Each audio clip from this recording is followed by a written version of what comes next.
Hello, welcome back. Thank you so much for being here. Today we're going to be testing out the new Dior Backstage Eye Palette in Warm Essentials. So this palette is available now on the Dior website and on Sephora, which is where I picked it up. I have not tried one of these Dior Backstage Eye Palettes before. They have been on my list to try for quite a while, but the Warm Essentials really got my attention.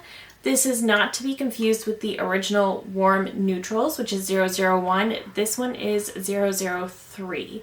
So not to confuse the two. So this palette retails for $52 US or 70 Canadian. One thing I noticed about it right away that I found a little strange was that it only has a 6-month shelf life.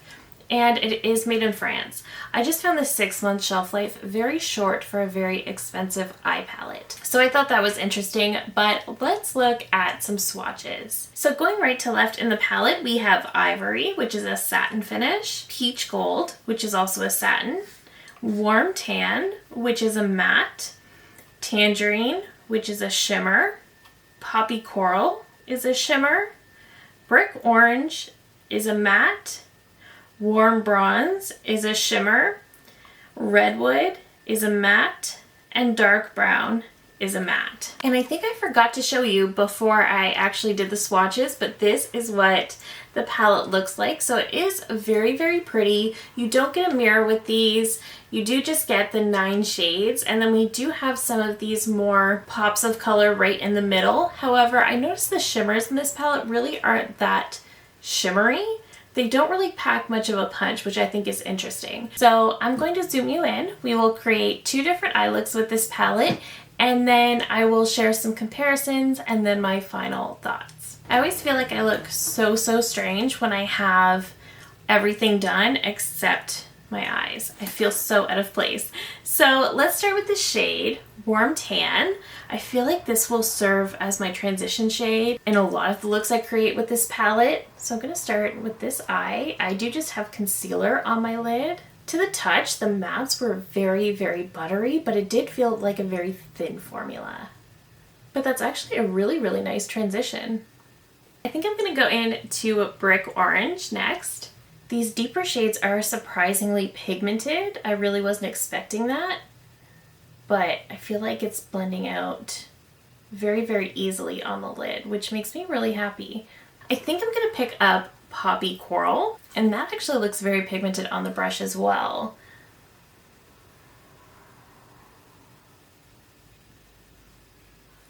There's almost like a watercolor effect with these shades. I feel like they just kind of wash together really, really nicely. Again, the shimmer really doesn't pack much of a punch. That's something I wanted to note. I'm going to pick up a little bit of Ivory, and I want to place that right in the center. I feel like that's a nice soft wash, but I feel like I just need something else on that outer corner. So I'm going to grab Redwood. Yeah, that's what we needed.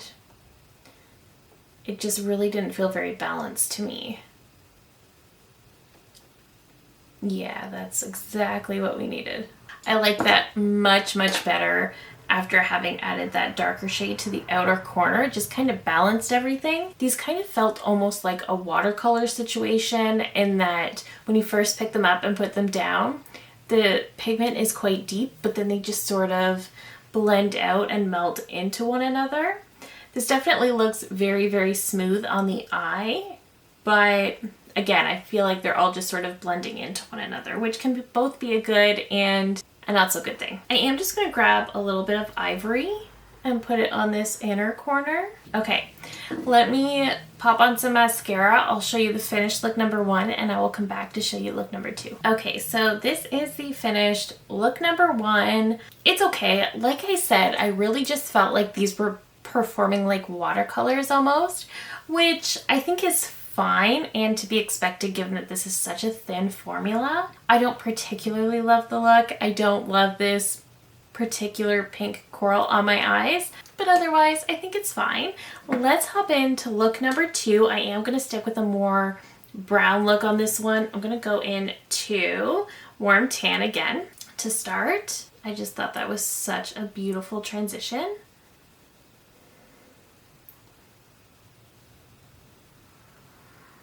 I'll be interested to see the longevity of these shadows on the eyes as well. Seems to be a relatively buildable formula. Okay, from there, I think I want to go in to warm bronze. This is a shimmer, but I think this will be a nice one for deepening the crease in the outer corner. That blended really nicely as well. I think I want to go into dark brown for the outer corner. See how much depth we can really get with this palette. Okay, so that definitely does give some good color payoff. I don't think I've mentioned yet, but there actually is quite a bit of kick up with these. They are quite dusty. Just grabbing my blending brush to blend those edges a little bit. All right, I'm now gonna pick up peach gold and put this one all over the lid. That's beautiful. That's really pretty. Could I achieve this look with a lot of other palettes that I have? Yes, I could. But I do still think this is really, really pretty. Okay, and lastly, I'm going to take a little bit of ivory for that inner corner as well. I am liking this look significantly more than the first one. I do think it's really pretty. Again, I don't think the shimmers really pack much of a punch in this palette, but let me pop on some mascara. I'll show you the finished look number 2, and then I'll come back and we will do some comparisons and I'll share my final thoughts. All right, so here is the finished look number 2. I like it significantly more than the first look, but let me zoom you out and I will share a few comparisons and my final thoughts. Okay, so let's talk about these comparisons. So the first palette I pulled is the NARS Afterglow Irresistible palette, and this one came out around holiday 2023. And looking at the two side by side, I think you can see those similarities. I think I could have definitely created both of these looks with the NARS palette. Maybe not as bright as that coral shade in the middle, but I definitely think I could have created some very similar looks. So I will pop up those swatches. You'll see I wasn't able to perfectly dupe every single shade, but I think I came close enough. Also, I think the shimmer formula in the Dior is definitely a very subtle, very understated shimmery formula. Unlike NARS, which some of these are a little bit more understated, but some of them are just very, very sparkly and glittery. So if you're looking for impact, I would definitely recommend NARS over the Dior. But I will say there is definitely an elegance to these soft shimmers in the Dior palette. Another palette that gave me a lot of similarities is the Clay It Cool palette from ColourPop. So while this one was not 100% shade for shade, I feel like I got really, really close on some of them, and I could have for sure created this look with the Clay It Cool palette. This more pinky look, maybe not, but I don't really like that look anyway. But I definitely think I could create some very, very similar looks between the two palettes. I wasn't able to find the dark brown or the ivory shade in the Clay It Cool, but otherwise, they end up looking very, very similar, and you can see from the swatches. Again, the shades might not be dupe for dupe, but pretty close color story. And the ColourPop is a fraction of the price as the Dior. I also pulled the Natasha Denona Zendo palette. So this one is kind of half warm, half cool. And looking at them side by side, you can kind of see how there's some similarities between the warm half of the palette, but when I pop up the swatches, you'll see there really wasn't a lot of similarities there. So that was something that wasn't as similar as I thought. But I also had to compare to the bronze palette, looking at them side by side. So obviously the Natasha Denona doesn't have that coral shade, and it doesn't have that more orangey shade or the ivory, but we're looking very, very similar. So I will pop up those swatches as well. Again, we're not getting a lot of shade for shade dupes. We're getting a lot of similarities here. I think we could easily recreate some very similar looks. I think overall, the NARS Afterglow palette and the ColourPop Clay It Cool are the most similar to this Warm Essentials palette. So all in all, I think this is a pretty palette. Is it one that I'm going to reach for constantly? I don't think so. I think it's nice, but I just don't think I'm going to reach for it over some of my other palettes. So I thought I would like this one a lot more. I have been sort of leaning into a lot more warm tones on the eyes lately, particularly since I changed my hair. That's just kind of made me want to lean into those warm tones a little bit, and I've been having a lot of fun doing that. That being said, I just have some palettes that allow me to lean into those warm tones that I like quite a bit more than this. I will of course keep playing with it and let you know at the end of the month, but I do think it's a bit expensive for what it is.